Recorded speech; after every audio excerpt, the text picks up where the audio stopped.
법은 잠자는 권리는 보호하지 않으며 법을 이용하는 사람을 위해서 존재한다. 특수경매 낙찰 각종 법규를 이용한 실전 사례를 가지고 지금서부터 설명을 드리도록 하겠습니다. 지금서부터는 전부 다 실전 사례입니다.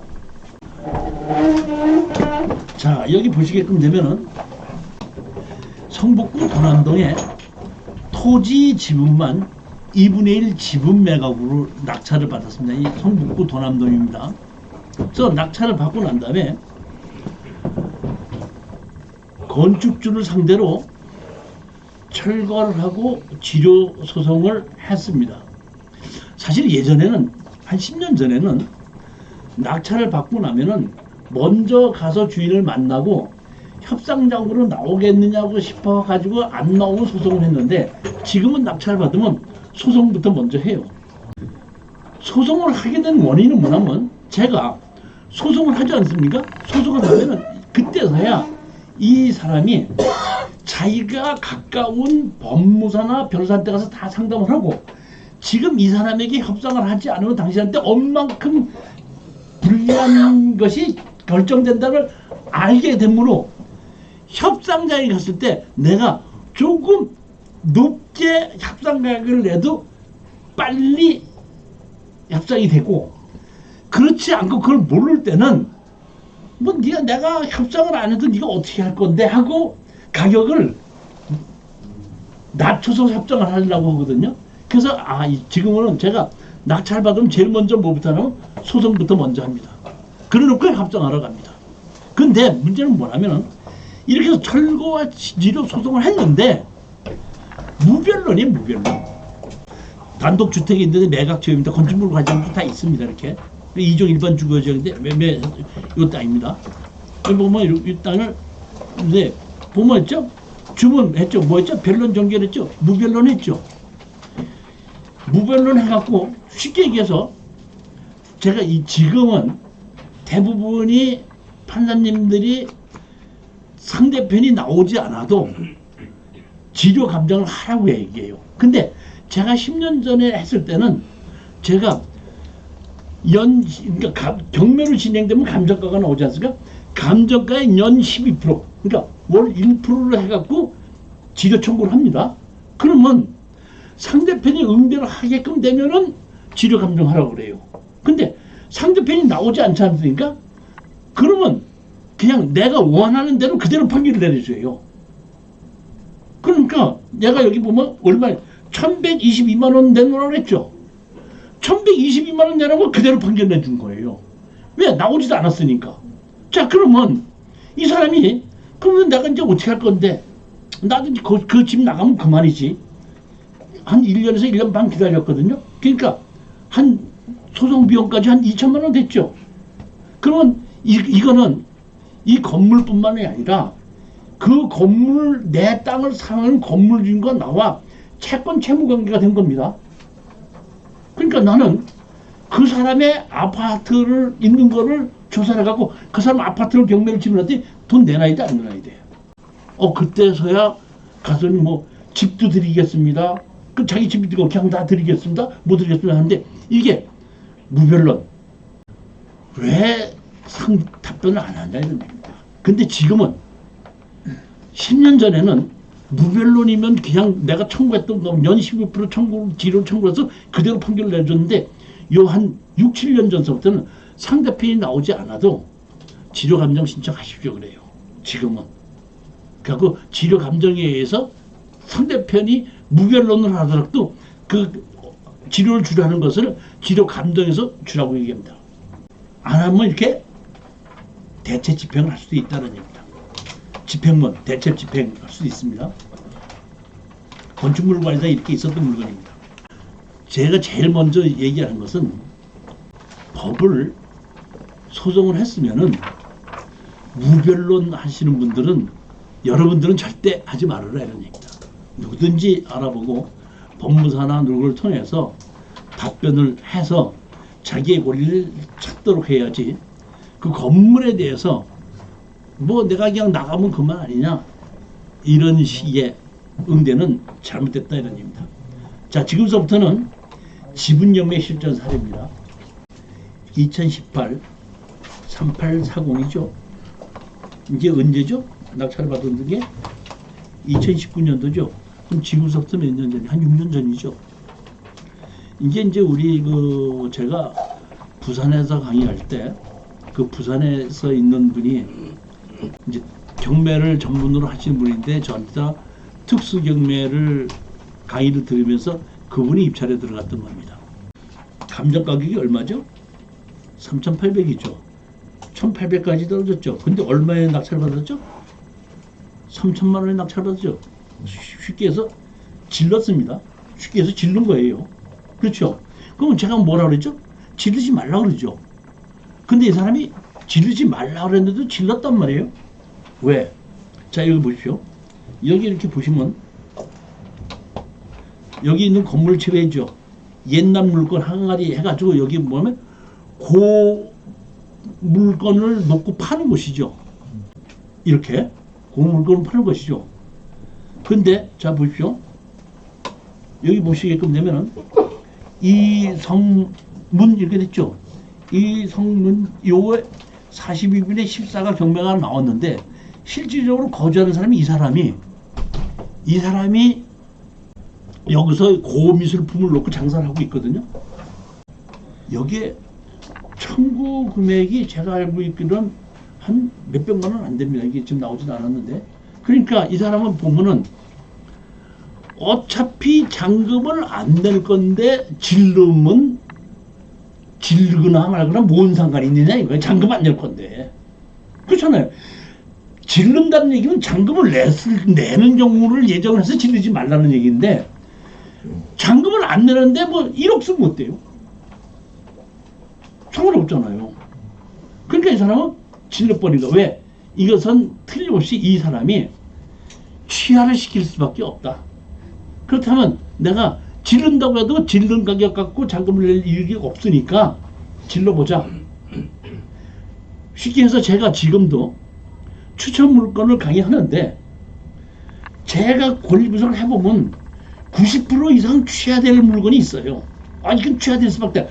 아파트가 3억짜리 아파트인데 1,200만 원에 부부가 있어갖고 1,200만 원을 감유돼서 강제경매 집어넣었으면 그 취하시켜야 되겠죠. 그럴 때는 뭘 해도 돼? 질러도 되는 겁니다. 왜? 잔금 안 될 거니까. 다만 저로서는 강의를 하는 사람이니까 질르라고 소리는 절대 못합니다. 질르지 말라고 얘기하는 거예요. 질르냐 아니냐는 본인이 판단하는 거예요. 나는 취하 가능성이 90%가 넘습니다. 경매는 질르는 것이 아닙니다. 원칙적인 얘기만 하는 거예요. 자, 이런 항아리 이렇게 놓고 팔죠. 그러면 이 사람은 둘 중에 하나입니다. 자기가 공유물 분할해서 소송을 해서 자기가 가져가든지 아니면 취하를 시키는데 취하를 시킨 것이 더 자기한테 돈이 덜 들어갈 거 아닙니까? 돈 한 6, 700이라고 그러면은. 그러니까 그냥 취하를 시킨 거다 이런 얘기입니다. 이런 물건이 이렇게 있었을 때 얘기입니다. 그러니까 이런 걸 보고 이게 몇백만 원 안 되니까 이거는 취하되겠구나. 그렇다 그러면 내가 이런 정도 가격을 낙찰을 받아도 잔금 낼 일이 없겠구나. 그건 본인이 판단하는 거예요. 그렇지만 저는 추천 물건 골라주는 사람이 취하 안 될 수도 있죠. 만에 하나라도. 그렇기 때문에 저는 뭐라고 얘기해? 질르지 마세요. 자, 이거 보십시오. 이번에는 2024 4603입니다. 여기 보시면 5분의 13 지분 경매입니다. 이거는 제가 처음부터 좀 질르게끔 했습니다. 1억 800인데 얼마까지 했죠? 9,800에 썼죠. 이건 이제 우리가 낙찰 받은 겁니다. 제가 얘기해서 이제 우리 법인으로 해갖고 공동 투자해갖고 낙찰 받았던 물건인데 이건 제가 보기에는 이 정도는 취하되겠다는 것이 자신 있었기 때문에 한번 떨어진 것 이걸 입찰에 들어간 겁니다. 자, 보십시오. 이렇게 상가 건물인데 자 보십시오. 여기 누구죠? 신 누가 있죠? 신 누가 있고 신성철이가 있고 신호철이 있죠. 여기 13분의 4, 13분의 2죠. 여기 13분의 5도 신호철이죠. 그러니까 이 건물의 13분의 11은 누구 거야? 신호철이 거죠. 그러니까 실질적으로 주인 노릇을 하고 있는데 요 13분의 5가 경매로 나왔단 말이에요. 이거 왜 경매로 나왔나 봤더니 이 13분의 5가 상속을 받았을 때 엄마가 하고 자식하고 같이 상속을 받은 겁니다. 근데 엄마가 다시 이 자식한테 또 자기 지분을 또 넘겨준 겁니다. 근데 왜 경매로 나왔나 봤더니 상속을 받았을 때 엄마가 상속을 받았을 때 거기를 가압류를 쳐놓은 거예요. 가압류를 했는데 그거를 가지고 다시 신호철한테 넘겨줬으니까 엄마 이름으로 있던 것이 가압류됐던 것을 안고 상속을 받은 거야. 그러니까 내가 보기에는 신호철이가 주인이죠. 13분의 11을 주인을 갖고 있는데 자기가 취하시켜 안 시켜? 당연히 시킬 거니까. 그러니까 제가 권리분 싹 다 해보고 이건 뭐 취하시키겠구나. 한 번만 떨어졌는데도 뭐 90%에 들어간 겁니다. 들어가서 있으니까 아닌가 달라? 며칠 있을까 연락 오는 거야. 한 일주일 있다 연락 오는 겁니다. 올 때니 이거 좀 취하시켜 주십시오. 알았어. 그럼 취하 동의서 좀 해주십시오. 알았어. 돈 주면은 취하줄게. 얼마 드리게 되었습니까? 500만 원만 주시면 제가 취하 동의서 찍었습니다. 예, 알았습니다. 와서 500만 원 주고 제가 취하 동의서를 줬거든요. 그러고 나서 며칠 있으니까 법원에서 연락이 왔어. 이거 취하됐으니까 입찰 보증금 가져가세요. 그러니까 입찰 보증금을 한 열흘 동안 집어넣다가 빼면서 500만 원 버는 거예요.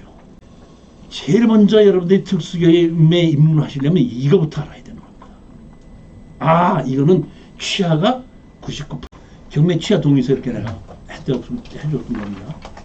자, 이거는 보면 2020년 6일 판인데 여기 보면 감정가가 얼마죠? 9억 9천짜리가 7억 9천3백에 떨어졌어요. 그래서 우리가 이것도 8억 1,500만 원에 낙찰을 받았는데 여기 보시면 이 사람이 상속자인데 제가 보니까 이복 형제고 지금 나머지 상속자가 나중에 후처와 그의 자식이 가지고 있는 건데 여기 이제 그 서로 넘겨주기로 하면서 설정을 10몇 억에 해놨더구만. 10몇 억에 한다기를 안 주니까 이 사람이 경매로 집어넣은 겁니다. 그러니까 10몇 억을 나한테 주는 걸로 하면서 자기가 상속받은 거를 그 이복 동생하고 나중에 어떤 그 아버지 후처 부인한테다가 넘겨주면서 한 건데 10몇 억을 해놨는데 낙찰을 받은 것이 얼마? 8억 얼마인데 이게 뭐 언제라면 그 코로나 때인가 그래요. 홍대에 그 상권이 살아있는 그런 곳인데 이것이 나왔기 때문에 이거는 홍대이기 때문에 이게 괜찮겠다 싶었고 낙찰을 받았더니 아니게 아니라 얼마 있다가 또 연락이 왔어요. 취하해달라고. 그럼 왜 그러냐 했더니 제가 10몇 억을 받을 게 있는데 이렇게 하면 너무 좀 손해가 받는 것 같아서 내가 다시 경매를 취하를 시켜야 되겠는데 경매 지분은 내가 취하를 시키려니까 취하 동의서를 해달라고 그러는데 취하 동의서를 해줘. 금액이 크죠. 1,000만 원 줘야 되니 알았습니다. 1,000만 원 드리겠습니다. 그러니까 저하고 같이 법무사 가십시오. 그래서 법무사 가서 두 장 딱 찍어주면서 법무사에 가고 있다가 그럼 나한테 통장으로 1,000만 원 보내고 와 그랬더니 조금 있다가 알았습니다. 그랬더니 은행에 가더니 조금 있다가 보니까 띵동하고 1,000만 원 입금이 되더라고. 그래서 내가 취하 동의서 찍은 걸 주고 그냥 온 거예요. 근데 입찰 보증금 몇 천만 원 한 열을 넣어놨다가 1,000만 원 받았는데 이거는 돈이 나가는 거 아무것도 없죠. 취득세를 낼 것도 없고 양도소득세를 낼 것도 아무것도 없지 않습니까? 잠깐 나갔다 놓은 거예요. 기본이라는 얘기입니다. 그러니까 특수경매의 지분경매에서 가장 기본이 여기서부터 시작을 할 수 있어야 되고 이러한 것을 권리분석을 정확하게 할 수 있어야 된다는 얘기입니다. 이렇게 홍대 상권에 있던 그런 건물입니다. 보면 박묘선, 박연희 이렇게. 자, 이거는 제주도 물건입니다. 제가 이 지분경매에 수백 건을 낙찰을 받았는데 그 중에서 여러분들이 알아야 되는 원칙이어야 되는 것만 몇 개만 고른 겁니다. 2696에서 강제 경매로해서 얼마가 경매로 나왔죠? 토지만 지분으로 2분의 1 토지 지분으로 경매가 나옵니다. 여기 보면 9,400만 원으로 이제 이렇게 나타나는 여기 보면 얼마였죠? 감정 가격이 1억 3,400에 9,400으로 하락을 낮춰서 저희들이 이거를 낙찰을 받은 겁니다. 받아놓고 여러분들도 이게 할 줄 아셔야 됩니다. 일주일 있으면 낙찰 허가가 나죠. 또 일주일 있으면 이 신청 기간이 지나게 되면은 이제 잔금 내라고 나옵니다. 그러니까 그때 잔금 얼마 내라고 딱 나올 때쯤 됐으면은 그때 제가 우리 그 낙찰받던 수강생 보고 이 집 찾아가라고 했어요. 찾아가서 우리 2분의 1 지분을 낙찰받았는데 당신 어떻게 할 겁니까? 했더니 거기에 노인네가 살고 있으면서 내가 어떻게 해야 되는지는 모르겠고 우리 아들이 있는데 아들하고 좀 얘기해 주십시오. 그래서 아들 둘이 상속을 받아서 2분의 1 지분을 같이 갖고 있다가 그 아들 한 명이 배 타고 나갔다가 들어온 아들이 있고 한 아들은 그냥 직장 다니는 아들이야. 그래서 거기 전화번호를 가르쳐 주면서 연락을 해서 같이 연락을 해서 이제 그 2분의 1 지분 낙찰 받은 거 말고 나머지 주인 갖고 있던 그 2분의 1권자고 우리 수강생이 만난 거예요. 내가 만나 가지고 얘기했죠. 당신이 우리한테다가 일정 금액만 준다 그러면 우리가 잔금을 안 내겠다. 그러니까 안 내는 조건은 우리 입찰을 보증금 더해주고 거기다가 우리 수고비 몇백만 원 준다 그러면 우리가 잔금을 안 내겠다. 얘기했더니 그 사람이 가만히 듣더니 지금 바로 결정은 하지 못하겠고 집 식구하고 같이 의논을 해보고 결정을 하겠습니다. 하더니 며칠 있다가 연락이 왔어. 당신들이 원하는 대로 입찰 보증금과 얼마를 주겠습니다. 그러니까 우리는 그 돈 받고 잔금을 안 낸 겁니다. 잔금을 안 내면서 이 사람들은 뭘 하는 거죠? 이제 다시 재경매가 나오죠. 재경매 나오면 그 사람들이 뭐야? 공유자 우선 매수 신청해서 가져가게끔 만드는 겁니다. 그러니까 우리는 하나도 돈을 내지 않고 입찰 보증인데 우리는 입찰 보증을 이 사람들은 우리는 받았죠. 그러면 이 사람들은 우리가 자기들이 낙찰을 받고 거기에다가 입찰 보증 것이 배당에 같이 포함이 됩니다. 그 돈은 없어지는 거 아닙니다. 그렇게 하는데 사실 이 사람들은 조금 그 순진한 사람이 돼서 그렇지 조금 더 유능한 사람들 같은 경우는 바로 공유자 우선 매수 신청 안 하고 미납을 했지 않습니까? 미납을 했기 때문에 다른 사람들이 의심스러워서 안 들어와요. 그러면 한 번 더 떨어졌을 때 가서 손들고 공유자 우선 매수 들어가는 겁니다. 그러면 훨씬 더 유리할 수도 있습니다. 예전에 이제 이런 것이 여러 가지 있었는데 그렇게 우리가 협상을 했을 때 잘 모른다고 내가 우리 수강생한테 가르쳐 줬더니 그 사람이 뭐라면 내가 그런 거 할 줄 모르니까 그럼 당신이 원하는 대로 돈 다 주고 할 테니까 법원에 가서 공유자 우선 매수하는 날 같이 가서 좀 도와주실래요? 그래서 그럼 도와주겠다 해가지고 가서 같이 가서 공유자 우선 매수 도와주면서 우리가 잔금 안 됐던 적도 있습니다. 그러니까 지분 경매에서 취해야 되는 것도 있고 지금처럼 잔금을 내지 않고 협상을 해서 미납을 시키면서도 하는 방법도 있다는 얘기입니다. 두 가지가 있다는 걸 여러분이 인식하고 계시면 됩니다. 이거는 그렇게 해서 끝났던 사람들. 여기 보면 집이 이렇게 있는 집이 세 개인가 이렇게 있는데 보니까 아들 하나가 살고 있고 또 엄마가 하나 살고 있고 고모가 살고 있고 이 땅이 넓어가지고 저는 처음에 이렇게 봤을 때 만약에 잔금을 안 내더라도 땅이 보면 지금 얼마죠? 땅이 96평이잖아요. 그러면 갈르더라도 상당히 많고 뭐 지료 청구를 해도 되겠고 여러 가지 협상을 안 한다라도 큰 문제가 없겠구나 싶어가지고 했더니 그냥 그런 식으로 우리가 준다 해서 몇백만 원 받고 그때 그냥 끝냈던 그런 사례입니다. 누구가 본인이 그다음에 소유자, 형, 누구 이렇게 해서 살고 있다는 것을 확인해보고 입찰에 들어갔고 낙찰 받고 난 다음에 거기에 지분권자를 한번 만나라고 해서 그렇게 협상을 하고 잔금을 안 내고 끝냈던 그런 사례입니다. 여기 보시면 김창문하고 김누군하고 이렇게 두 사람이 갖고 있던 겁니다. 자, 이번에는 2016년도입니다.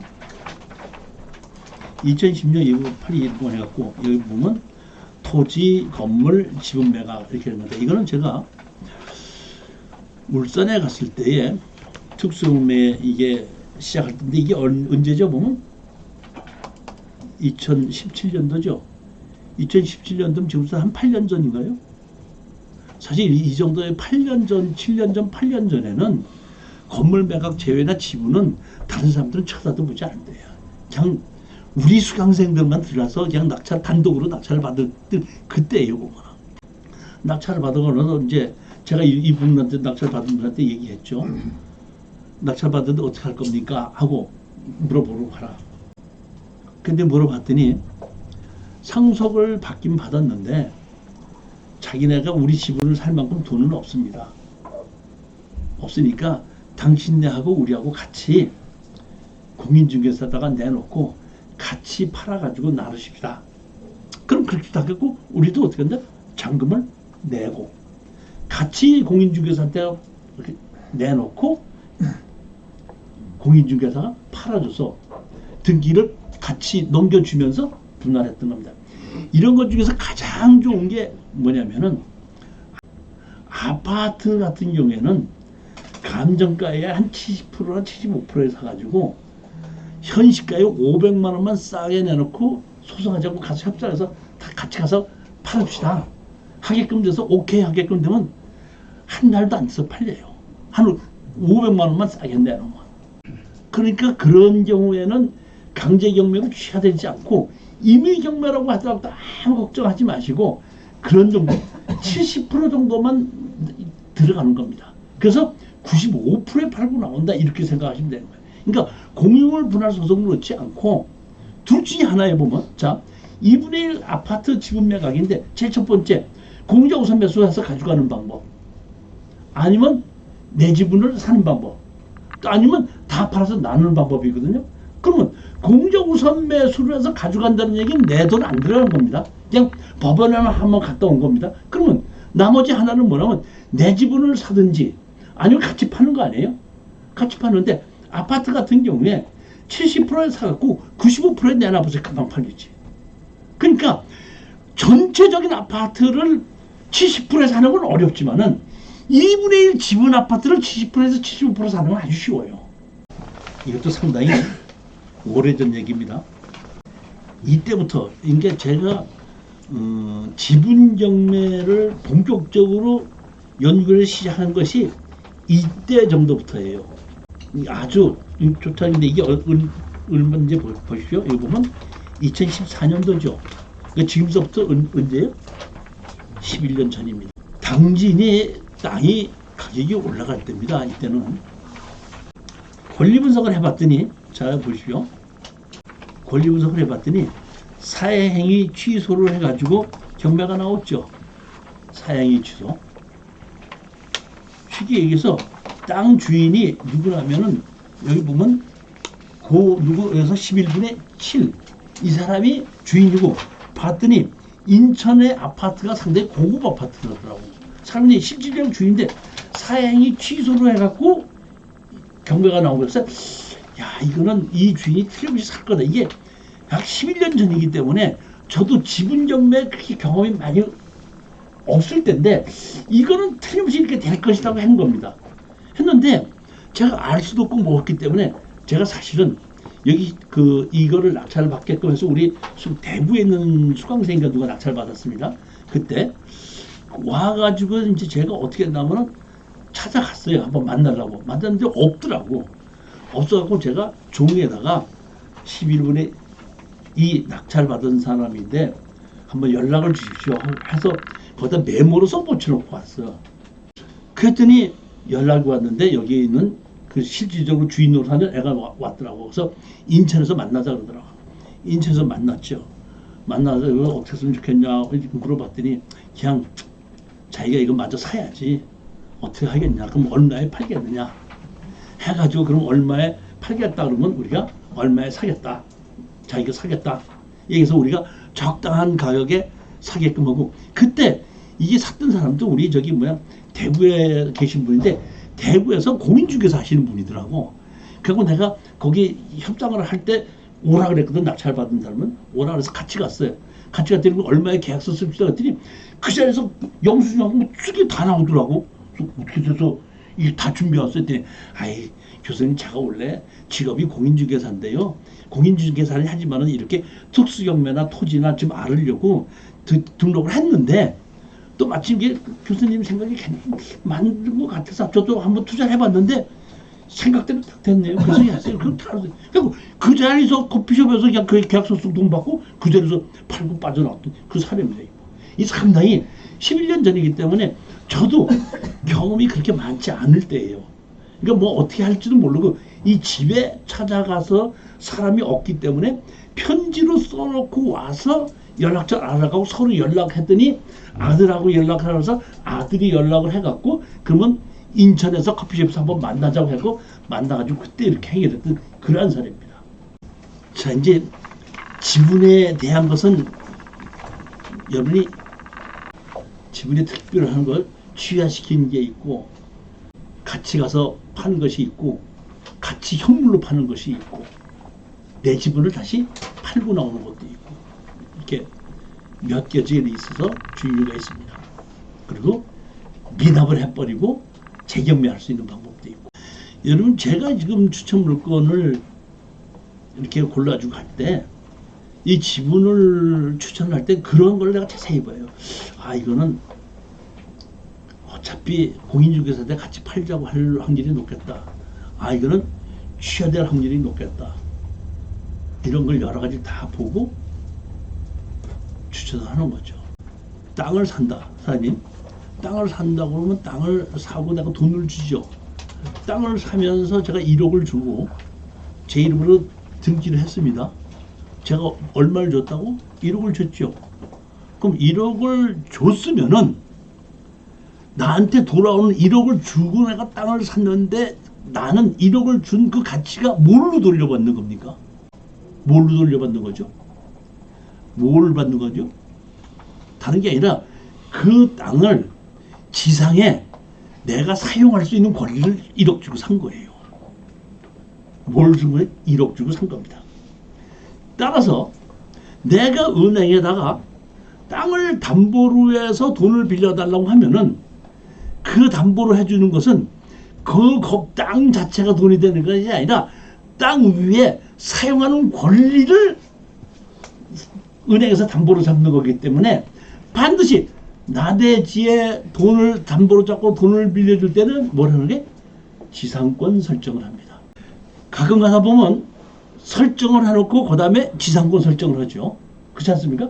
지상권을 설정하고 아니 원래 그냥 근저당 설정을 해놓고 그 위에 지상권 설정을 하는데 근저당 설정이 말소가 되면서 배당을 받은 말소되면서 지상권은 자동으로 없어지는 겁니다. 그런데도 그 지상권이 그대로 남아있으면 어떻게 되느냐고 또 걱정하시는 분이 있더라고요. 그건 걱정을. 은행에서는 무조건 나대지 건물이 없는 땅을 가지고 돈을 빌려줄 때는 땅을 사는 것은 사용의 권한을 사는 거기 때문에 그 사용의 권한을 다른 사람이 사용하지 못하도록 지상권을 설정해 놓는 것이다 이런 얘기예요. 돈이 똑같은 땅이 가봤더니 택지를 개발해 놨더라고요. 제가 가서 봤더니 이 땅이 얼마면 되겠더냐? 아, 이거는 제곱미터당 80만 원입니다. 아, 그래요? 저 땅은 얼마입니다. 아, 그거는 제곱미터당 200만 원입니다. 그래요. 아니, 도로를 가운데다 두고 서로 똑같이 한 150제곱미터씩 만들어놨는데 하나는 얼마? 제곱미터당 80만 원. 하나는 얼마? 150만 원. 왜 차이가 나죠? 그 이유는 대한민국의 모든 땅은 국가에서 사용할 수 있는 권리를 규제를 해놨거든요. 뭐에 의해서? 용도 지역이라는 거에 의해서. 그렇기 때문에 똑같은 땅이라도 얼만큼 규제를 됐느냐에 따라서 땅 가격이 달라지는 겁니다. 그러니까 땅을 산다는 얘기는 그 토지에 뭐를 사는 거예요? 사용권을 사는 거다 이렇게 하시면 되는 겁니다. 따라서 항상 돈을 지불할 때는 지상권을 설정을 하고. 자, 여기 보시겠습니다. 2015 5493입니다.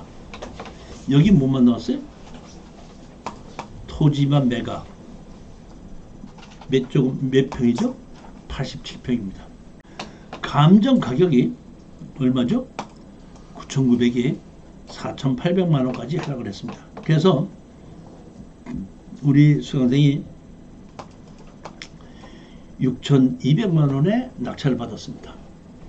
낙찰을 받고 여기 건축물 관장이 있는데 건물 주인을 상대로 철거와 치료 소송을 낸 겁니다. 이렇게 있습니다. 여기 보면 뭐래 100만 원 이렇게 돼 있는데 처음부터 이거는 땅 주인과 건물 주인이 달라가지고 건물 주인이 땅 주인에게 지료를 주면서 쓰고 있던 겁니다. 이거를 소송을 이게 어디죠? 원주죠. 어디? 횡성. 너 원주지방법원이라는 뜻이야. 근데 우리 낙찰 받은 사람은 그 당시에 서울에 살았거든요. 그러니까 서울에 있는 법원에다가 소장을 내도 되는 겁니다. 거주자가 있을 수 있고 되는 것이 있는데 사는 데다가 법원에다 제출했어요.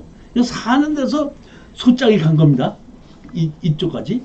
갔더니 이제 그분도 어쩔 수 없이 변호사를 선임을 해가지고 이게 답변을 했는데 여기 보시면 이 땅에 요 건물만 핀 게 아니라 요 건물도 같이 있습니다. 살짝 옆에 있는 건물도 살짝 같이 넣어보다 보니까 요 있는데 청구 취지 한 사람은 이만큼 한 사람은 이만큼을 집어넣으라고 청구 소송을 낸 겁니다.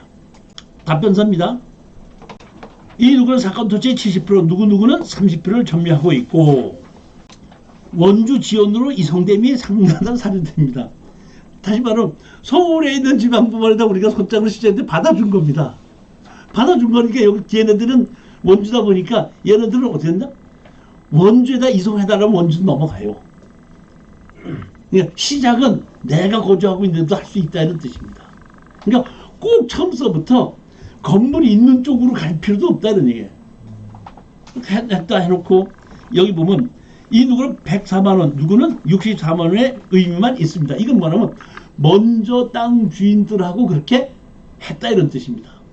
그럼 먼저 땅 주인들한테 한 것들로 내야 돼? 우리 감정 치료 새로 해야 됩니까? 치료 새로 해야 되는 겁니다. 새로 해가지고 우리 치료 청구를 딱 하게 됐더니 바로 땅 사겠습니다. 그럼 땅을 사겠습니다 하면 우리는 얼마에 판다고 해요? 자, 항상 제가 얘기하는 겁니다. 이게 땅을 사겠습니다 하게끔 되면은 법원에서 조정을 하게끔 되든지 아니면 그냥 내가 그럼 땅을 살 테니까 얼마에 팔겠습니까 하게끔 되면 제일 먼저 여러분들이 가장 합리적으로 내세울 수 있는 것은 나는 많이 받으면 좋고 사는 사람은 적게 받으면 좋지만은 가격 자체가 공정해야 되다 보니까 감정평가에 경매에서 감정평가한 것이 있지 않습니까? 감정평가한 가격이고 내가 소송을 내고 뭐하고 하더라고 법무비용이 들어갔으니까 그 가격에 100만 원에서 200만 원만 더 붙여주신다면 얼마든지 내가 매도를 하겠습니다 하는 식으로 거기서 시작을 하는 겁니다. 그러니까 여러분 처음서부터 이거를 낙찰 받을 때 그 건물 주인한테 판다고 했을 때는 얼마에 파느냐면 감정 가격에 팔고 감정 가격보다 내가 조금 깎아서 팔겠다는 생각하에 입찰 가격에 들어가라 이런 뜻입니다. 그렇지만 그 사람하고 협상할 때는 감정 가격이고 법무 비용이 들어갔으니까 그 감정 가격에서 법무 비용 얼마만 더 주신다면은 제가 당신이 원하는 대로 내 땅을 매도하겠습니다. 가장 합리적인 가격으로 얘기했지 않습니까? 내 맘대로 가격을 정한 것이 아니라 경매 감정 가격을 정했기 때문에 이럴 때 보면 조정하시는 판사님이나 땅을 사겠다고 하는 사람이나 감정평가사가 감정한 가격 갖고 얘기할 때는 아무도 제 경험상 비싸다고 얘기하는 사람 아무도 없었습니다. 다만 그래도 당신이 얼마쯤 사셨으니까 조금 깎아주시면 안 됩니까? 이렇게 얘기한 적은 있죠. 즉 보면 내가 입찰에 들어가기 전에 누구한테 얼마에 팔아야 될 것이냐는 걸 생각했을 때 감정 가격보다 조금 싸게 팔아야 되다 보니까 그 가격에 판다 그러면 내가 얼마의 입찰에 들어가야 되겠구나 생각하고 입찰에 들어가고 그 가격에 낙찰을 못 받으면은 미련은 없다 이래. 돈을 못 버는 걸 가지고 뭐 하려고 낙찰 받아서 애를 쓰냐 이런 얘기예요. 낙찰을 받는 것을 중요하게 생각하지 말고 돈을 버는 걸 중요하게 생각하기 때문에 딱 내가 얼마에 팔겠다는 것이 가격이 결정되면 거기에 그 이상은 낙찰을 못 받으면 못 받지 더 이상 쓰지 말라는 얘기입니다. 이게 제가 특수경매에서 여러분들에게 확실하게 설명하는 핵심입니다. 보정명령 해갖고 보면은 감정평가 비용을 더 내놔라 이런 얘기입니다. 치료 감정을 하자 이런 뜻입니다. 그래서 변경후 청구 취지해갖고 감정평가가 나온 걸 가지고 누가 7 얼마? 30 얼마를 월린다 월 70만 원이면 아까 그 사람들은 년 100만 원을 냈는데 월 70만 원이면 상당한 금액이죠. 자, 이번에는 2013 타경 5802입니다. 이건 얘기가 조금 길어요. 간단하게 얘기하면은 여기에 낙찰자를 찾아가서 주인하고 만났거든요. 만났더니 자기가 이 땅을 다시 사겠다는 거예요. 그래서 사겠다고 얘기를 해서 가격까지 다 정해놓고 언제쯤에 사겠다고 계약을 하자까지 다 결정이 했는데 연락이 안 오더라고요. 연락을 전화를 해도 전화를 안 받아요. 할 수 없이 제가 법무사를 통해서 걔가 이제 협상할 마음이 없나 보다 하고 해갖고 다시 소송을 제기해라 그랬더니 법무사가 저한테 이렇게 하는 얘기가 교수님, 그 사람 돌아가셨네요. 협상을 하다가 당사자가 죽었던 경우입니다. 이런 경우도 있는 경우입니다. 이걸 제가 좀 자세히 설명을 드릴게요.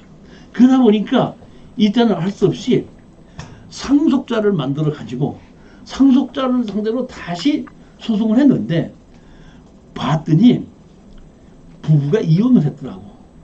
이혼해서 이 남자는 혼자 살고 있고 부인이 애들 둘하고 일산에서 살고 있더라고. 그러다 보니까 상속자는 부인이 되는 게 아니라 아이들이 되는 거야. 딸 하나, 아들 하나.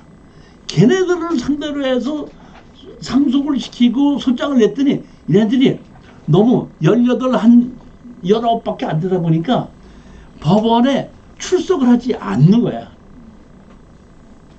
자, 그 내용 자세히 설명드리겠습니다. 지금부터.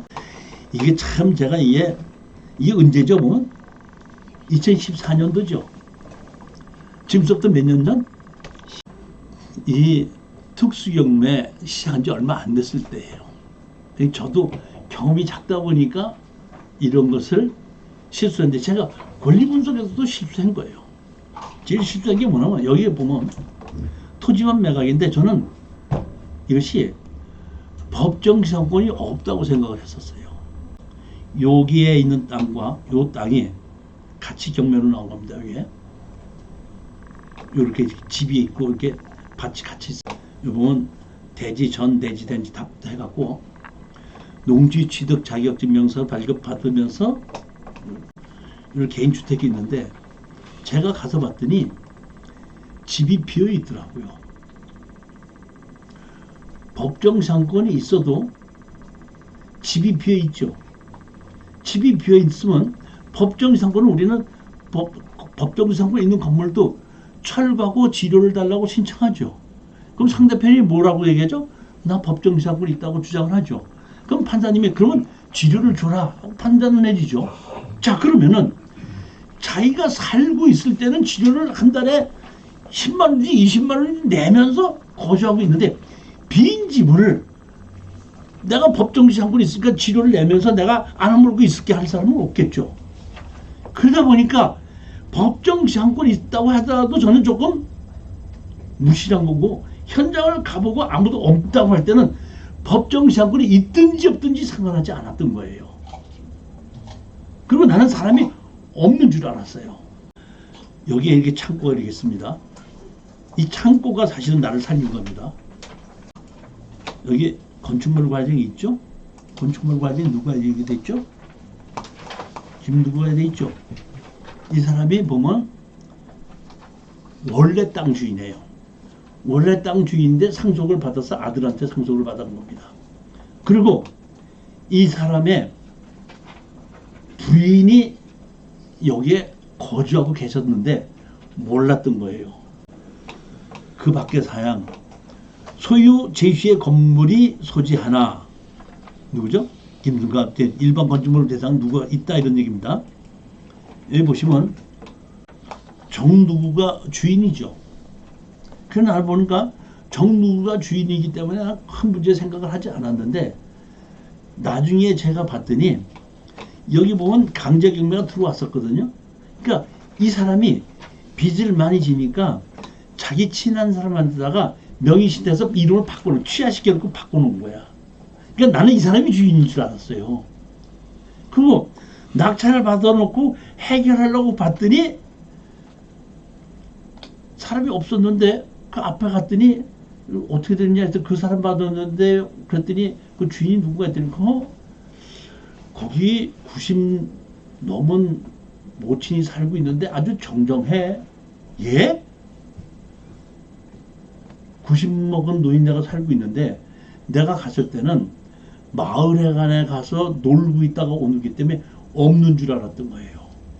법정 지상권이 있는지 없는지는 내가 특수경매에서 낙찰받아도 하나도 어렵지 않아요. 제일 어려운 게 아까 제가 얘기했죠. 현장에서 인수하는 게 있다. 서류상 말고. 가봤더니 누가 있어?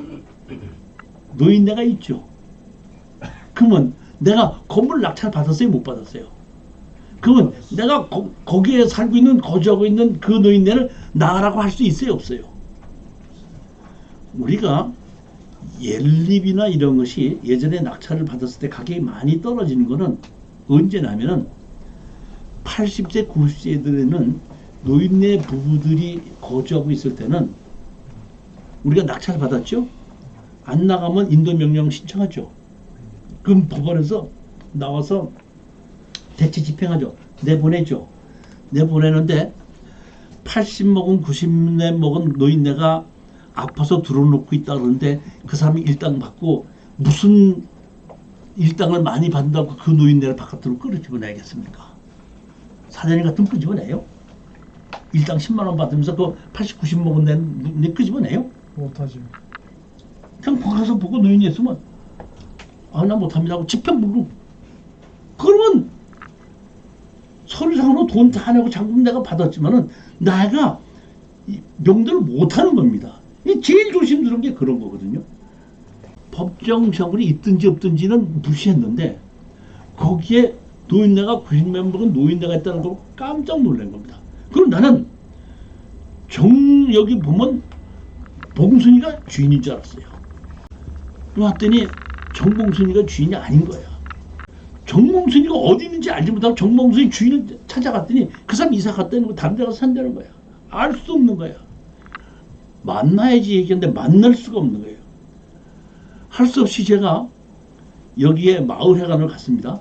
마을회관 갔더니 여기 마을회관은 2개로 돼 있어 갖고 여자들이 모는 마을에 있고 남자들이 있는 게 있는데 참 내가 그거 보고 깜짝 놀라는 게 남자들이 하는 거는 팔각적으로 2층으로 지어놓고 밑에다 오토바이나 이런 거 댈 수 있게끔 해놓고 텔레비 딥다 큰 거에다가 에어컨 틀어놓고 있고 여자들이 모여있는 데는 저기 보면은 그냥 다스러 가진 집에다가 팻마루 같은 거 놓고 모여 앉아 있는 거야. 방에다가. 그 제가 여기에 이름을 알아가지고 그 노인네를 이제 거주하고 있는 노인네를 찾아가서 만날 수 없으니까 찾아간 겁니다.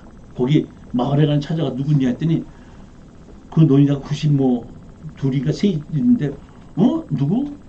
근데 왜?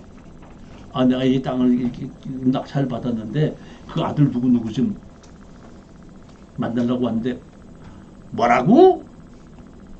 어떻게 돼야 되니? 그 90몇 살 드신 그 노인네가 내가 설명하는 걸 듣고 이게 경매로 넘어가서 뭐 하는지 알았구나 하고 하더니 그때부터는 뭐라고 얘기하는지 안 들려. 뭐라고 얘기하는지 안 들려야. 그러니까 얼마나 정정하신 거예요. 머리도 비상한 거지.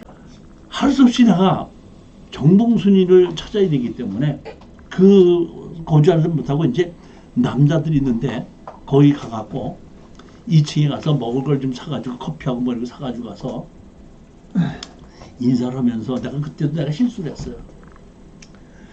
제가 나이가 좀 이제 먹어서 은퇴할 때가 돼가지고 여기 동네에 이 땅을 경매로 낙찰 받아가지고 이렇게 하려고 하는데 거기 누가 살고 있고 정봉순이라는 사람이 주인이었는데 이를 뭐 노인네가 살고 있는 것 같고 해갖고 정봉순이를 좀 알려고 했는데 알 수가 없어서 좀 한번 알려고 왔습니다. 그랬더니 한 노인네가 이렇게 있다가 나이 먹었다고 몇 살이나 먹었는데 완전히 내가 50 몇 살에 70대 80대 노인네 가서 내가 얼마나 헛소리를 한 거예요 내가. 그러면서 아예 상대를 안 해주더구만. 할 수 없이 그냥 이렇게 나올랐더니 한 사람이 이렇게 부르더니 거기 부여 어디 가면 농협이 있는데 그 농협 맞은편에 가면은 무슨 공인중개사가 있어. 걔 거기에 걔가 그 공인중개사 하고 있어. 글로 찾아가. 한 사람이 얘기해 주는 바람에 그때 그를 찾아갔습니다. 찾아가서 만났습니다. 만나서 여기 엄마 누구 순간 누구 해서 했더니 전화번호도 알고 있고 내가 명의신탁을 해놨다. 명의신탁을 해놨는 건데 무조건 가르쳐 줄 수는 없으니까 내가 그 사람한테 물어보고 가르쳐 줘도 괜찮다 그러면 내가 가르쳐 주고 할 테니까 당신 전화번호를 적어 놓고 가십시오. 근데 한 일주일쯤 있다가 전화를 했더니 전화번호를 가르쳐 주더라고. 거기 정봉순을 만나기 전에 여기 채권자 있죠? 채권자 집에도 내가 찾아갔어요. 만나러 갔더니 아 우리는 그 채무자 얼굴도 못 봤습니다.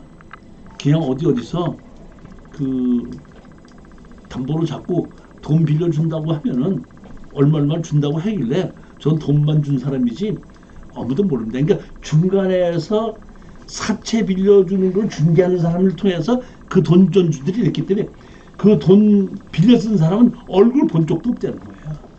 그래서 할 수 없이 그걸 찾아갔던 거예요. 그래서 이제 알아가지고 그 만나가지고 한 일주일 있더니 전화번호를 가르쳐 주더라고. 전화번호를 가르쳐 줘가지고 제가 어디 갔냐면 그 사람이 일하고 있는데 인천에 일하고 있다고 그러더라고. 인천으로 갔어요. 가서 앞에서 커피숍에서 만났어요. 그분이 하는 얘기가 내가 우리 동네 사람이 이거 절대로 경매로 낙찰 안 받습니다. 내가 김종필 씨의 조카입니다. 김종필 씨 조카. 김종필 씨 조카는 조카 물건을 받으면 안 되는 거예요? 그때 그렇게 얘기하더만. 근데 내가 잠시 뭐 했으니까 지금 여기 내가 이렇게 좀 공사하고 사업을 하느라고 이게 돈이 되니까 언제쯤 내가 받으니까 그 돈 갚을 테니까 언제쯤에서 얼마에 내가 다시 땅을 살 테니까 그 합시다. 그럼 언제쯤 졌으니까 얼마 할까? 그러면 계약 얼마 할까? 얘기 다 끝났습니다.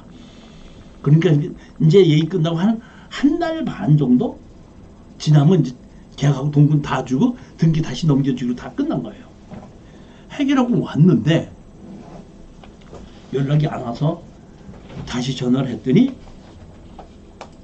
아니 전화를 했더니 안 받아서 법무사한테 얘기를 했더니 왜? 죽었다는 겁니다. 원래 이렇게 해서 이제 피고를 상대로 해서 청구 취지해서 건물을 철거하고 뭐를 내놔라 이렇게 소장을 낸 겁니다. 여기 본문에 적은 건 여러분들도 나홀로 소송을 하시는 분들이 있거든요. 금액이 적으신 분들은 나홀로 소송할 때 요거 그냥 그대로 쓰면 됩니다. 청구 취지, 청구 원인 이 두 개로 나누어 가지고 옛날에 이건 몰라가고 나 청구 취지, 청구 원인은 몰라가고 내가 그냥 소장을 싸가지고 그 법원에 가서 제출했더니 이렇게 보더니 아 이런 식으로 소송하면 안 됩니다. 이거 좀 저기 뭐야 그 정식 절차를 갖춰갖고 뭐 어디 법무사한테 좀 알아갖고 하십시오 그러더라고. 그래서 내가 그래서 이렇게 고쳐 가지고 갔더니 이렇게 아 이제 이래도 안 됩니다 그러더라고. 내가 너무 화가 나갖고 아니 당신이 판사야?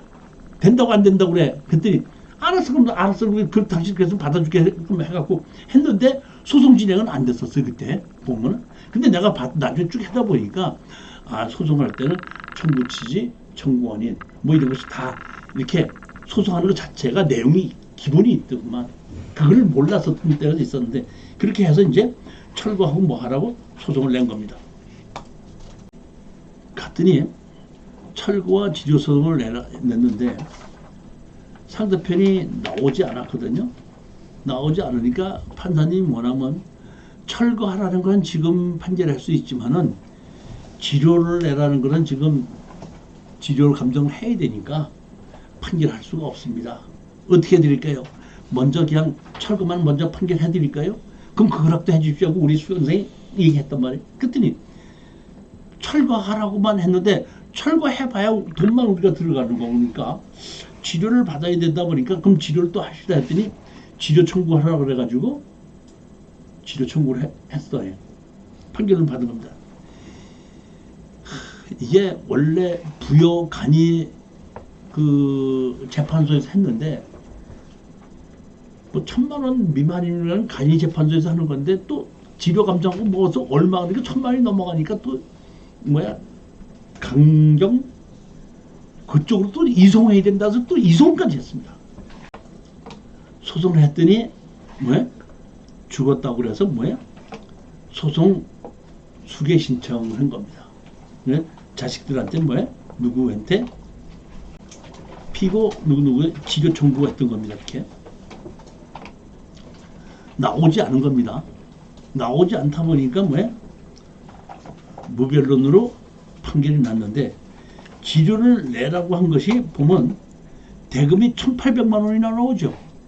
엄청나게 많이 나온 거거든요. 이거 왜 많이 나오냐? 아까 제가 뭐가 살렸다 그랬죠? 창고가 있었다 그랬죠. 집만 있는 것이 아니라. 그러니까 창고가 크다 보니까 그 창고까지 전부 다 같이 지료를 한다 보니까 많아진 거예요. 근데 시간이 걸리다 보니까 이것이 한 전부 다가 1,800만 원이나 된 거예요. 근데 상대편들은 보니까 이제 미성년으로 간 넘어간 애들이고 소송 수기에 있는 걸 재판장이 다 봤거든요. 그러니까 우리 같이 낙찰 받았던 그 애다가 쟤들 나오지도 않고 뭐하는데 이거 그럼 어떻게 해야 되겠느냐 그랬더니 우리 수강생이 뭐라고 얘기했냐면 저는 아무것도 필요 없습니다. 그 건물이 있는데 그 건물만 우리 걸로 만들어준다면 아무 문제가 없습니다. 그래서 빨리 건물과 땅을 한 사람으로 만들어서 다른 사람이 팔아야 되겠습니다. 이렇게 됐는데 사실은 이게 3년이 걸렸는데 3년이 걸린 소송 때문에 3년이 걸린 게 아니고 그 노인네가 살고 있기 때문에 그 사람을 내버릴 수가 없잖아요.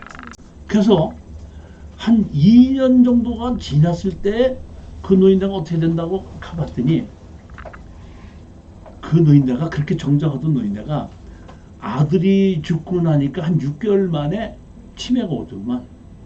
그러면서 그 앞 사람이 그러더라고.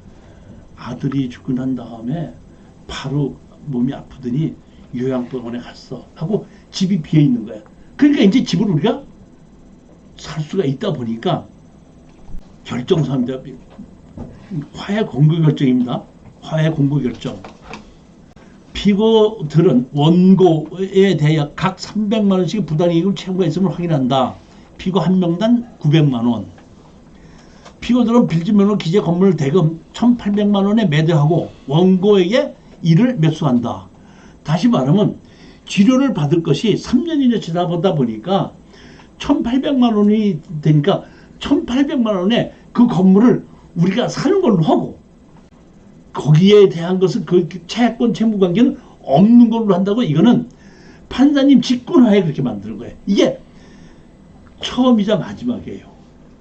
그러니까 거기에 있는 건물을 지료를 가지고 건물을 우리한테 넘겨주는 걸로 결정하는 거예요. 보면 피고들은 2017년 2월 20일까지 별지명령의 선장들의 별지명령 기재 1 내지 4항 건물에 대한 소유권 인정 등기를 절차를 이행한다. 그러니까 그 부동산의 건물을 우리한테다 넘겨주는 겁니다. 그리고 지료는 더 이상 없는 걸로 일정한다.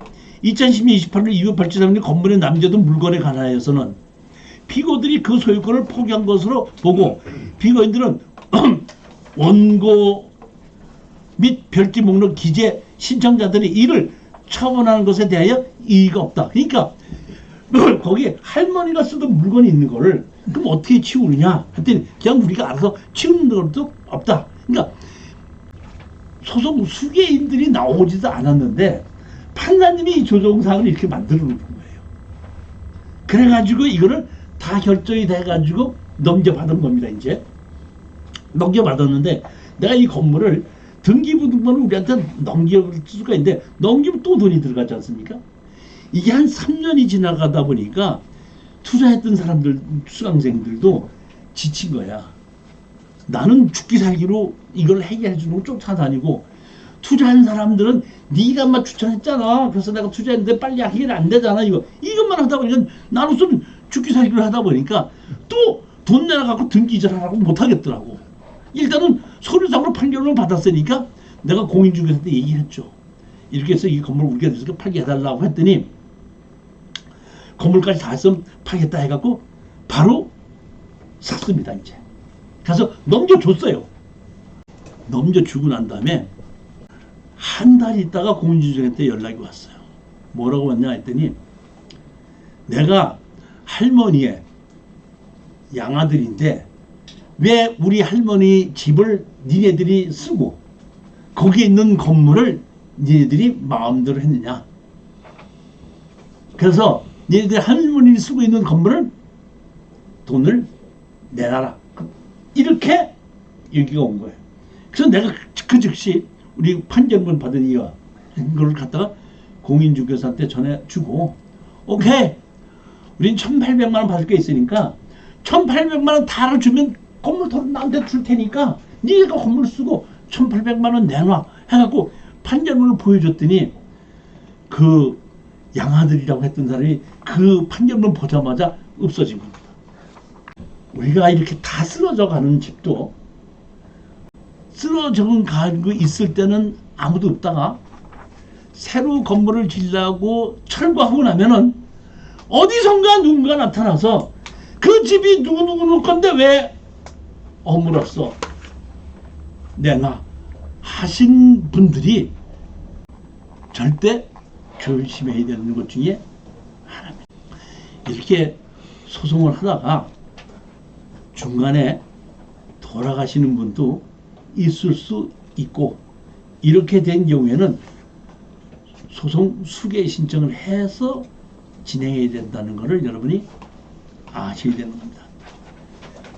다 지나가고 난 다음에 지금 3년이 지났다고 해서 얘기를 했지만은 투자한 당사자는 3년 지나서 팔았는데 이자 내고 뭐 했으면 남는 게 있어요 없어요?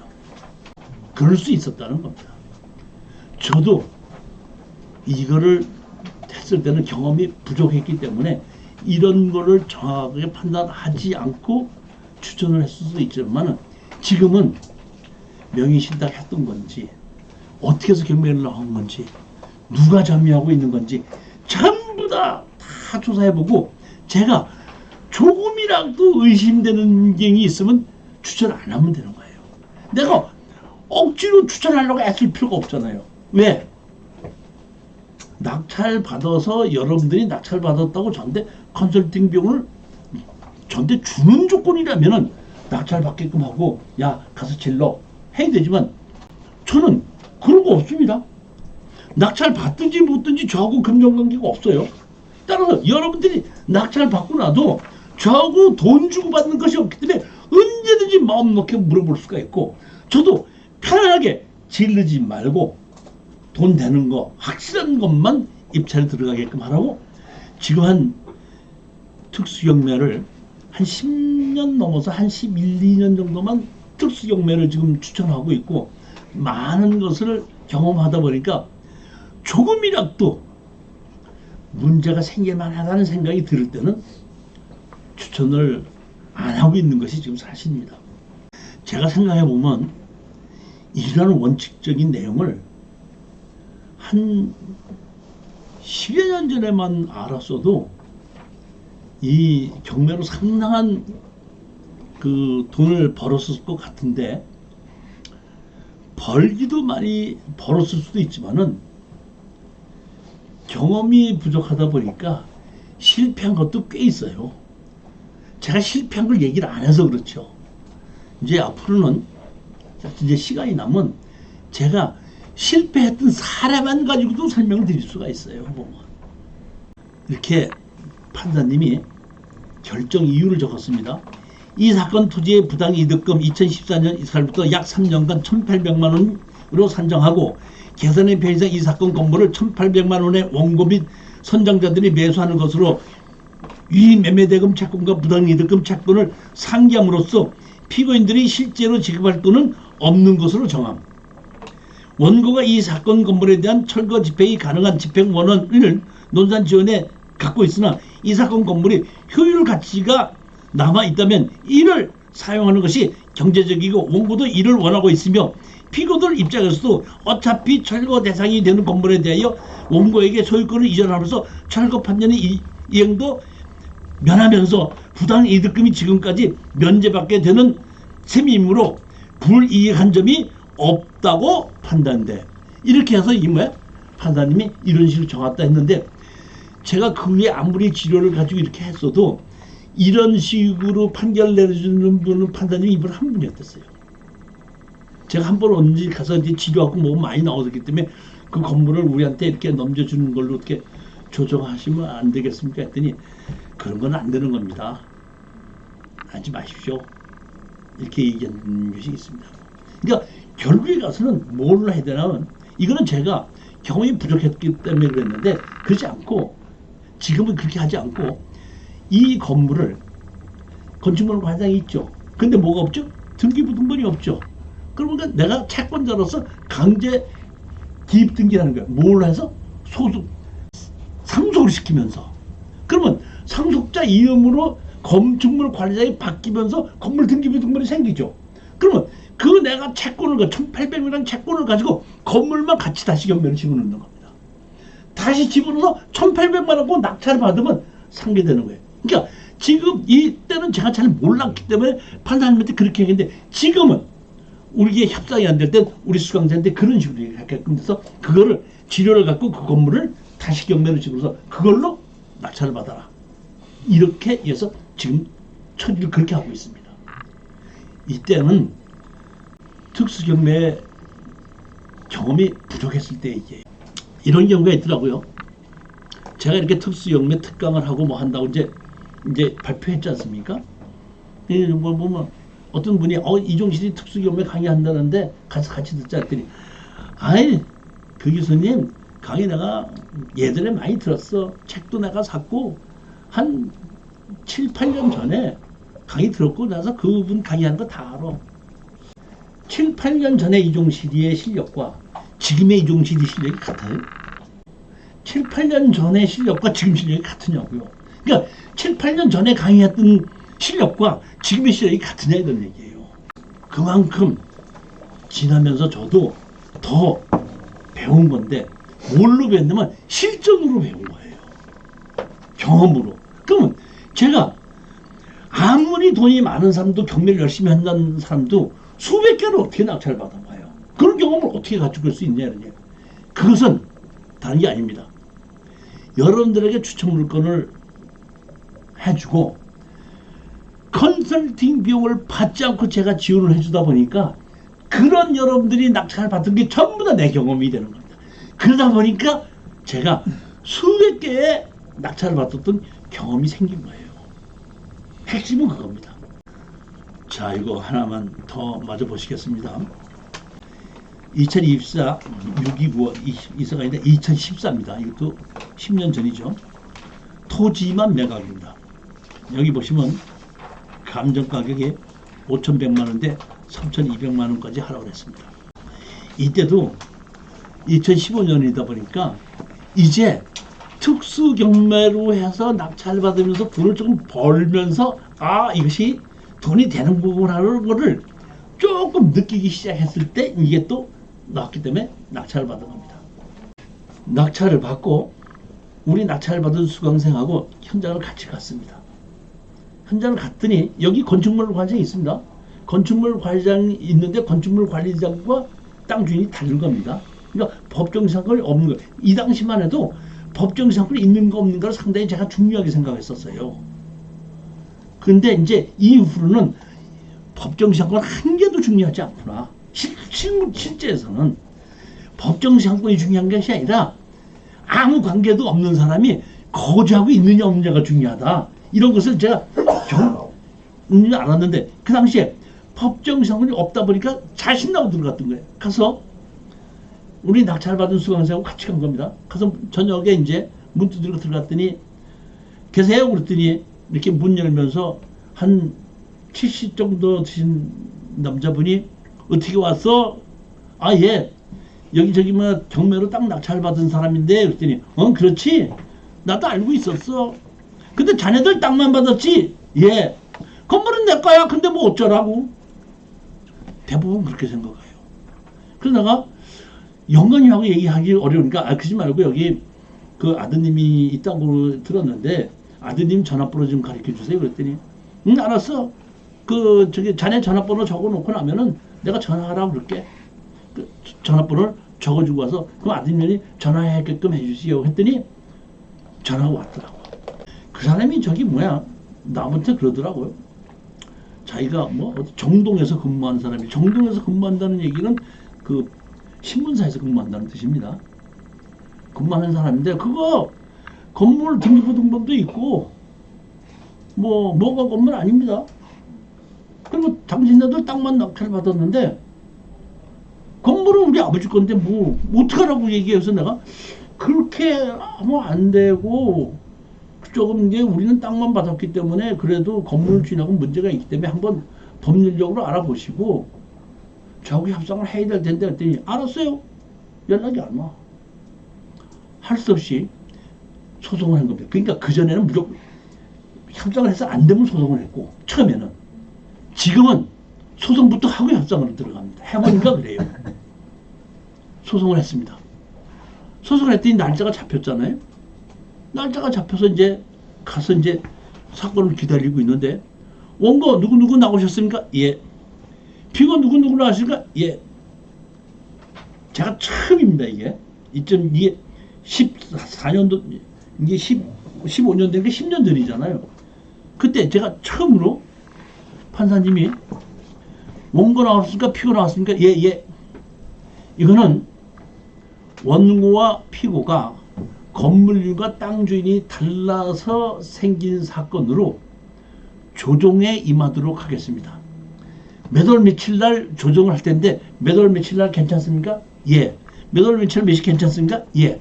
그러면 조정실로 넘기겠습니다. 해갖고 제가 특수경매를 낙찰받게끔 우리 수강생들 해주고 법원에 소장을 내고 같이 갔을 때 조정이라는 것을 처음 해봤던 건물이 이거예요. 그래서 조정하는 날 갔습니다. 조정하러. 그러면 저는 제3자고 낙찰받은 우리 수강생은 본인이죠. 그럼 나하고 나는 주인이 아니죠. 그러면 조정하는데 내가 같이 들어가요, 못 들어가요? 나중에 한 번 내가 이게 조정을 했던 것이 한 수십 번 되는데 그중에 한 번 조정하러 갔더니 당신 누구십니까? 그래서 누구입니까? 했더니 당신 그럼 제3자네요? 나가 계세요? 했던 적이 딱 한 번 있습니다. 근데 제가 이 제일 처음에 조정을 하였던 것이 제가 가장 스탠다드하게 보고 조정을 이렇게 하는 거는 여기서 배운 겁니다. 제일 먼저 가서 조정실에 갔었더니 조정실인데 앞에 이제 앉아있더니 어떤 한 분이 이렇게 나오더니 여기 원고 누구 나왔습니까? 예.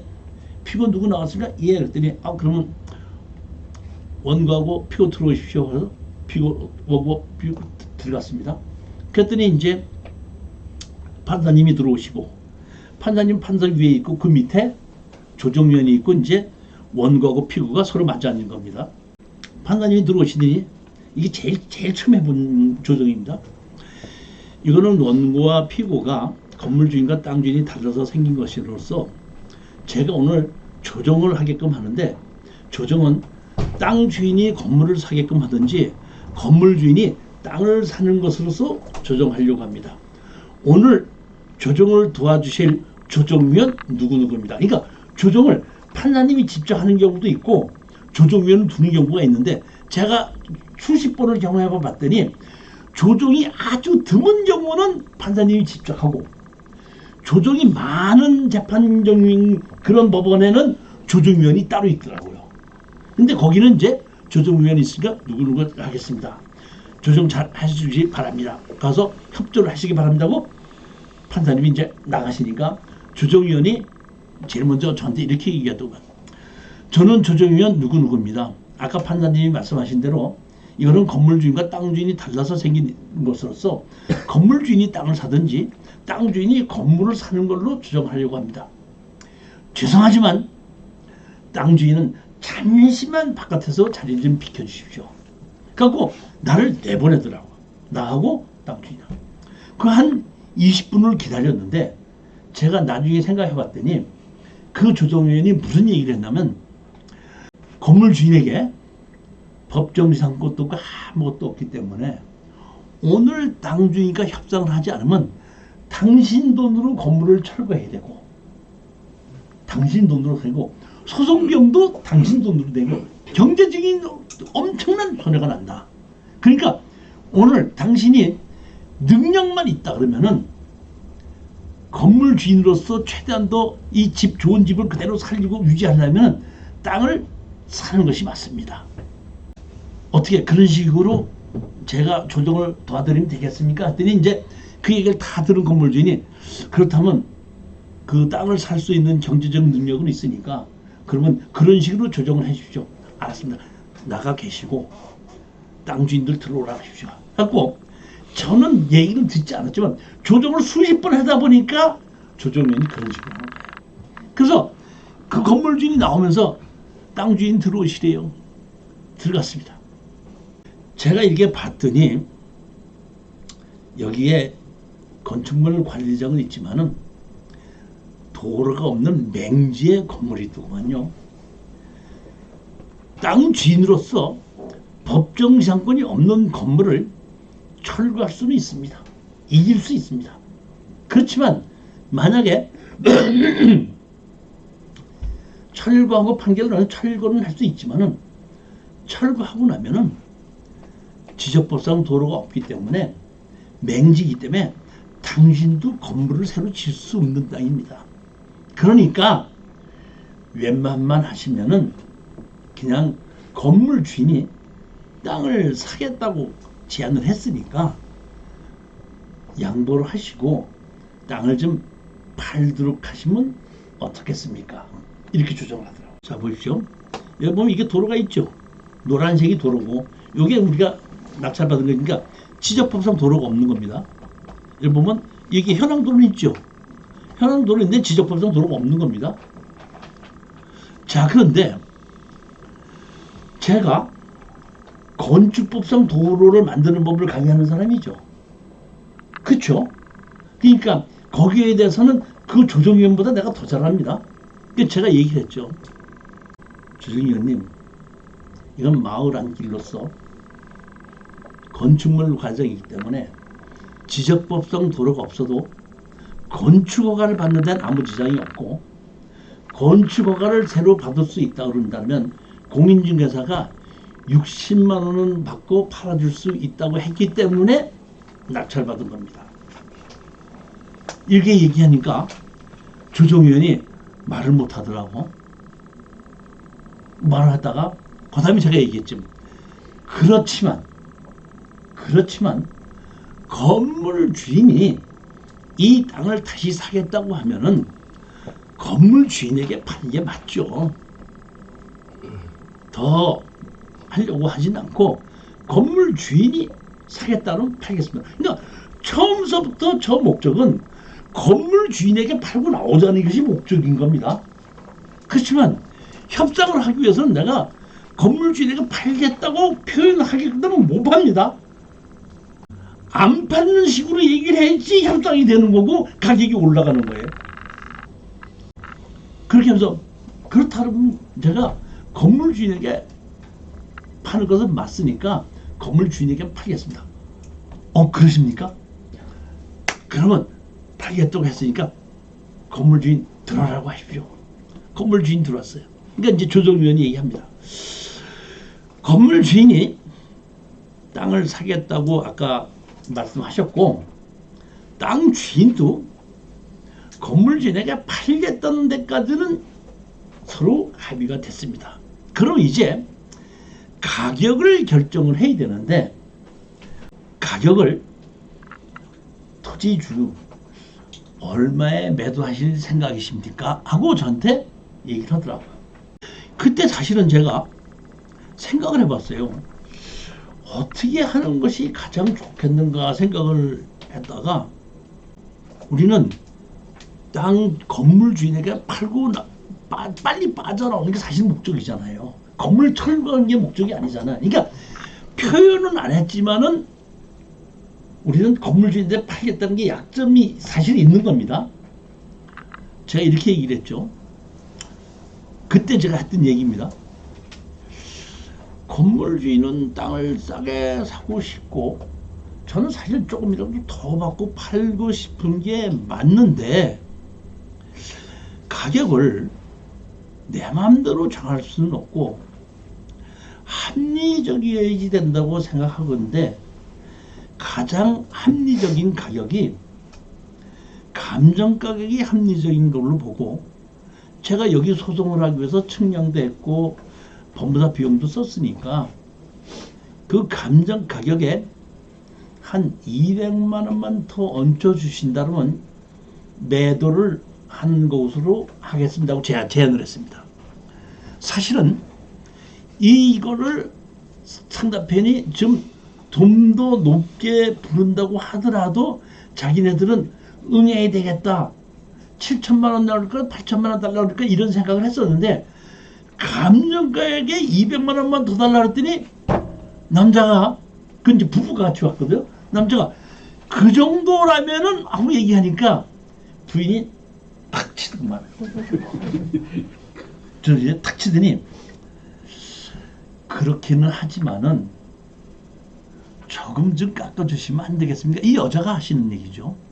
저도 사실은 이 조정을 처음 해봤기 때문에 지금 가서 여러분들이 낙찰 받고 조정을 해달라면 제가 자신당히 노련하게 할 수 있지만, 그 당시 조정을 처음 이러니까 저도 사실은 경험이 없었던 때거든요.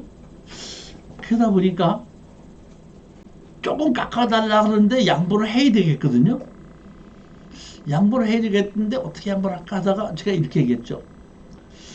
어차피 우리는 양도소득세를 내야지 되는데, 양도소득세를 내지 않을 수 있도록 좀 제한을 해 주신다면은 그 정도는, 그러니까 우리가 양도소득세를 내야 되는 돈만큼은 깎아드릴 수가 있습니다 하고 얘기를 했단 말이에요. 그랬더니 그 조정하시는 분이, 잠깐, 지금 이중계약서 쓰자는 얘기십니까? 여기가 어딘데 그런 얘기를 하십니까? 하고 말을 딱 막더라고. 그러더니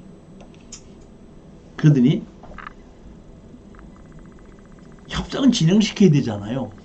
그러니까 바로 저한테 다 그런 얘기 표현하지 말라고 얘기해놓고 건물 주인에게다가, 지금 이분이 이렇게 말씀하신 거에 대해서 어떻게 생각하십니까? 하고 얘기를 하니까 그 건물 주인이, 그럴 정도라면은 우리가 수용할 수 있습니다. 이제 이렇게 얘기가 되고, 그렇다면은 실질적으로는 얼마로 하고 우리가 양도소득세를 안 내려면 얼마로 해야 되니까 그런 정도로 이렇게 했으면 어떻겠습니까? 얘기를 해서, 그럼 그렇게 하십시다 하고 이제 가격이 결정이 됐습니다. 그러니까 실질적으로 주고받는 가격이 결정됐고 계약서 쓰는 것이 결정이 된 겁니다. 그 자리에서 조정위원이 전화하더구만 판사님한테. 판사님, 조정 끝났습니다. 조정이 이어서 판사님이 들어왔잖아요. 제가 그때 알았습니다. 판사님이 자기 방에 들어가서 아무것도 안 하고 있는 것이 아니라, 다시 봤더니 그 TV 저걸로 다 보고 얘기 다 듣고 있었던 겁니다. 보면 오시더니 이렇게 딱 들었더니, 조정이 잘 끝났다는 거에 대해서 참 축하를 드립니다. 자, 그러면 제가 조정으로 판결문을 적어야 되는데 가격을 적어드릴까요? 적지 않고 해드릴까? 판사님이 먼저 물어보는 겁니다. 우리끼리 얘기가 다 들은 거야. 그래서 제가 가격은 적지 않고 판결문을 좀 해주셨으면 좋겠습니다. 그랬더니 그럼 알겠습니다. 그렇게 하겠습니다. 그럼 그렇게 판결 내리겠습니다. 조정을 가겠습니다. 그랬더니 그럼 들어가십시오. 하다가 잠깐 판사님이 잠깐 오늘 여기서 얘기한 거 그러니까 판결문에는 안 나오지만은 오늘 여기서 얘기한 거 반드시 지켜야 되고 반드시 지키지 않으면 재판은 다시 시작이 되는 겁니다. 반드시 지키십시오. 예, 알았습니다. 나와가지고 법원 안에 가갖고 우리 수강생 보고 차 가지고 가서 계약서 사오라고 그래갖고 문방구 가서 계약서 사와가지고 계약서를 쓰고 넘겨받았는데 며칠 있다가 나중에 판결문 조정 나온 거 자 보십시오. 얘기 나온 겁니다. 다음과 같이 조정 성립. 원고는 이 사건 소를 취하고 피고는 이에 동의한다. 원고와 피고는 피고가 원고로부터 이 사건 토지를 매수하는 방안을 추후 협의하기로 한다. 건물 주인이 땅을 사는 것을 추후 협의하기로 한다는 걸로 결정했지 금액은 안 정해진 조정인 겁니다. 그러니까 여기다가 조정에는 안 집어넣고 사실은 가격을 우리끼리 다 얘기했고 그걸 가지고 가서 그 법원에 이제 휴게실 인데 가서 있으면서 계약서를 사갖고 와서 쓰고 넘겨받고 계약금 주고 받고 해서 넘겨주고 왔던 이후부터는 이렇게 하지 않습니다. 이렇게 안 합니다. 이제 어떻게 하냐? 소송을 하지 않습니까? 소송을 하게끔 되고 예를 들어서 우리가 6천만 원 주고 샀단 말이에요. 근데 감정 가격이 1억 2천이었지 않습니까? 1억 2천이면 내가 1억 1천에 팔 수 있죠. 그럼 6천만 원 주고 샀는데 1억 1천이다 보니까 얼마가 나오죠? 5천이 나오죠. 5천에 25%를 양도소득세는 2,500만 원이 빠지죠. 그렇죠? 지금은 그렇게 안 합니다. 지금은 어떻게 하냐면 이렇게 합니다. 내가 소송을 했죠. 지료 청구와 공유물 분할 청구 소송한 것을 다음과 같이 합의하면서 소송을 취하한다. 위로금을 3천만 원을 주면서 소송은 취하한다. 나머지 토지는 6천만 원을 받은 것을 1억 천이 아니라 3천 빼니까 얼마죠? 8천이죠. 8천만 원에 매도하기로 한다. 그러니까 6천만 원 주고 사서 8천만 원에 매도하는 거로 계약서를 쓰고 소송하는 거를 취하는 위로금으로 3천을 받는 겁니다. 지금은 그렇게 해요. 우리 수강생한테 다 그렇게 설명해 줍니다. 이건 옛날에 했던 거라 이래요. 옛날에 10년 전에 10년 전에 강의 듣는 거하고 지금 강의 듣는 거 같아요? 그러면 제가 2, 3년 있다 또 강의하죠. 오늘 들었으니까 또 들어야 돼 말아야 돼? 들어야 돼. 무슨 내가 몇십만 원 내는다고 누구는 뭐 500만 원씩 내는 거 뭐 그렇더라고 특수기금 강의한다고 제가 500만 원 받아요? 50만 원 받아요? 5만 원 받아요?